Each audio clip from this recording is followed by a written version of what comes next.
ہوتا ہے. تکبر کتنی بری چیز ہے، کنجوسی کتنی بری چیز ہے. اس واقعے سے اے میرے میٹھے اسلامی بھائیوں، آئیے پہلے تو یہ واقعہ قرآن کی زبان سے سنتے ہیں. اللہ تعالیٰ ارشاد فرماتا ہے کہ قارون کو کتنے خزانے دیے تھے، ان خزانوں کی کنجیاں ایک مضبوط اور طاقتور جماعت بمشکل اٹھا سکتی تھی. اس کی کیز جو ہیں، جی ہاں خزانہ تو کتنا ہوگا، جن صندوقوں میں جن تجوریوں میں وہ خزانہ رکھا جاتا تھا، ان کنجیوں کو اٹھانے کے لیے ایک بڑی جماعت درکار ہوتی تھی. آئیے قرآن کی آیت اور اس کا ترجمہ سنتے ہیں.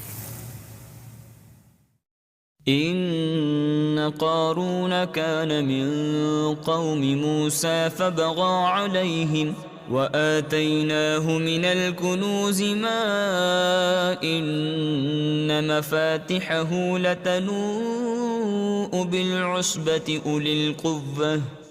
ترجمہ: بے شک قارون موسیٰ کی قوم سے تھا، پھر اس نے قوم پر زیادتی کی اور ہم نے اس کو اتنے خزانے دیے جن کی کنجیاں اٹھا